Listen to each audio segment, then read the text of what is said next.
Hello મિત્રો, નમસ્કાર. આજે આપણે એકદમ નવી રીતે અને ઉપવાસમાં ખાય તેવી રોટલી અને શાક બનાવીશું.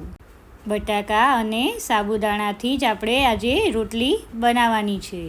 તો સૌપ્રથમ આપણે બટાકાને વોશ કરીને બટાકા ડૂબે એટલું પાણી એડ કરીને આપણે તેને બોઇલ કરી લેવાના છે. સાથે સાથે આપણે સાબુદાણાને ક્રશ કરી લેશું. સાબુદાણાને આપણે એકદમ ઝીણા ક્રશ કરવાના છે. એકદમ આપણે ઝીણું તેને ક્રશ કરી લીધા છે. આ રીતે એકદમ પાવડર રેડી કરી લેવાનો. ત્યારબાદ આપણે બોઇલ થયેલા બટાકાની છાલને રિમૂવ કરી લેશું. આ રીતે આપણે રોટલી બનાવીએ તો ઉપવાસ કરવાની તો મજા પડી જાય. જેને શાક રોટલી ખાવાની ટેવ હોય તેની માટે પણ ઉપવાસ કરવો ઇઝી બની જાય છે.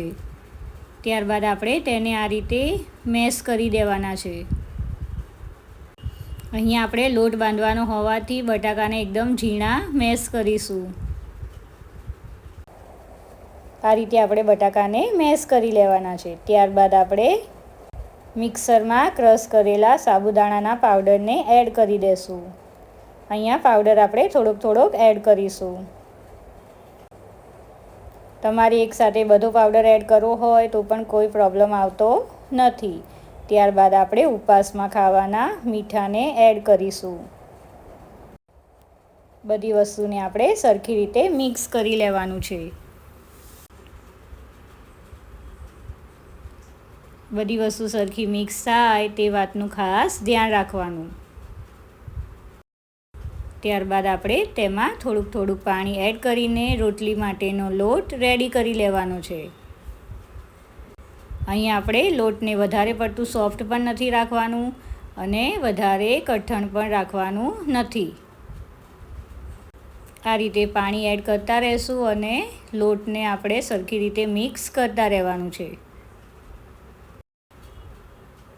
અને આપણે રોટલી માટેનો લોટ રેડી કરી લેશું. પાણીનું પ્રમાણ આપણે વધારે ના પડી જાય એના માટે આ રીતે થોડુંક જ એડ કરવાનું છે.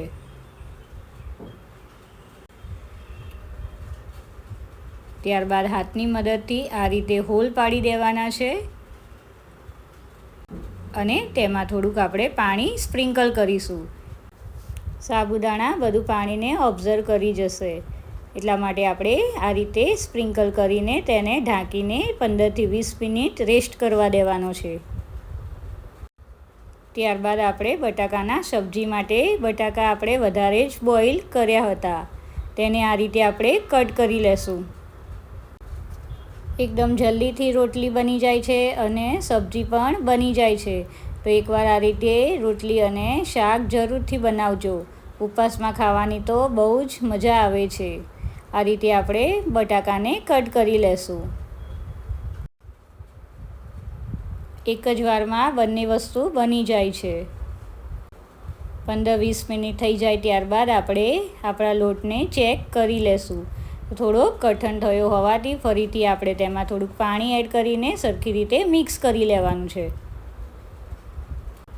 રોટલી વણી શકીએ તે રીતનું આપણે નરમ રાખવાનું છે. વધારે પડતો નરમ પણ કરવાની જરૂર નથી. ત્યારબાદ આપણે પહેલાં સબ્જી રેડી કરી લેશું. પેનમાં થોડુંક ઓઇલ એડ કરીશું અને તેમાં જીરું અને હિંગનો વઘાર કરવાનો છે. જો તમારે આ શાકની ક્વોન્ટિટી ઓછી હોય તો તમે ઓઇલનું પ્રમાણ ઓછું રાખી શકો છો. ત્યારબાદ આપણે તેમાં કઢી પત્તા પણ એડ કરવાના છે.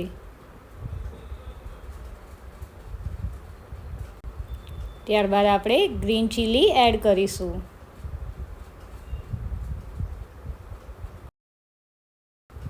બે મિનિટ તેને આપણે કૂક કરી લેશું.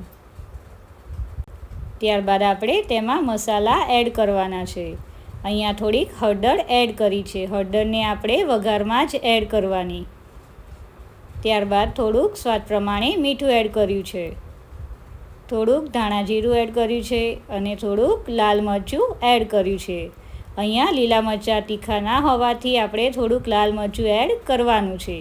જો તમે લીલા મરચાં તીખા રાખો તો લાલ મરચું એડ કરવાની જરૂર નથી. ત્યારબાદ આપણે કટ કરેલા અને બોઇલ કરેલા બટાકાને એડ કરી લેવાના છે અને સરખી રીતે મિક્સ કરી લેશું. ત્યારબાદ આપણે છેલ્લે કોથમીર તો એડ કરવાની ભૂલવાની નહીં. કોથમીર એડ કરવાથી આપણી સબ્જીનો લુક એકદમ મસ્ત લાગે છે. અને કોથમીર નાખવામાં પણ કંજુસાઈ કરવાની નહીં. આપણું બટાકાનું સબ્જી એકદમ રેડી છે. જોઈને જ ખાવાનું મન થઈ જાય તેવું છે ને. ત્યાર પછી આપણે હજી રોટલી બનાવવાની તો બાકી જ છે. તો ચલો આપણે રોટલી બનાવવાની સ્ટાર્ટ કરીએ. આ રીતે આપણે લોટને સરખી રીતે મિક્સ કરી લેશું અને રોટલી માટેનો ગુલ્લું રેડી કરી લેશું. આવી રોટલીમાં વધારે ફેટ પણ હોતું નથી અને જલ્દીથી બની પણ જાય છે. તો તમે એમને પણ બનાવીને ખાઈ શકો છો. અહીંયા આપણે થોડોક સાબુદાણાના જે ક્રશ કર્યા હતા તેને થોડોક અહીંયા સ્પ્રિંકલ કરીશું, જેથી આપણી રોટલી ઓરસિયાને ચોંટી જાય નહીં. ત્યારબાદ આપણે તેને ગોળ શેપ આપી દેવાનો છે. અહીંયા આપણે તેને હલકા હાથે જ વણવાનું છે, જેથી રોટલી ભાગી જાય નહીં અને સરખી રીતે વણાઈ જાય છે. આ રીતે આપણે હલકા હાથે તેને શેપ આપી દઈશું. અહીંયા આપણે બહુ જાડી પણ નહીં અને બહુ પતલી પણ નહીં તે રીતની રોટલી રેડી કરી લીધી છે. ત્યારબાદ આ રીતે હલકા હાથે તેને ઓરસિયામાંથી કાઢી લેવાની છે અને ગરમ પેનમાં એડ કરી દેશું. અહીંયા ગેસની આંચ આપણે મીડિયમ ટુ લો જ રાખવાની છે, જેથી આપણી રોટલી કાચી રહે નહીં અને સરખી રીતે કૂક થઈ જાય છે. આ રીતે આપણે બંને બાજુ તેને શેકી લેવાની છે. 2 મિનિટ પછી તેને આ રીતે આપણે પલટી લેશું. એકદમ મસ્ત ફૂલેલી રોટલી બને છે અને ખાવાની બહુ જ મજા આવે છે. આ રીતે તેને આપણે હલકા હાથે પ્રેસ કરીશું અને ફૂલાવીશું. આ રીતે આપણે બંને સાઈડ તેને કૂક કરી લેવાની છે. જોઈને જ લાગે છે ને એકદમ ફૂલેલી બનવાની છે. ખાવામાં પણ બહુ જ મજા આવે છે. આ રીતે આપણે બધી રોટલીને તૈયાર કરી લેશું. બંને સાઈડ સરખી આપણે શેકી લેવાની છે. રોટલી કાચી ના રહી જાય તે વાતનું ખાસ ધ્યાન રાખવાનું છે. ત્યારબાદ રોટલી ઉપર આપણે થોડું ઘીને સ્પ્રેડ કરી દઈશું.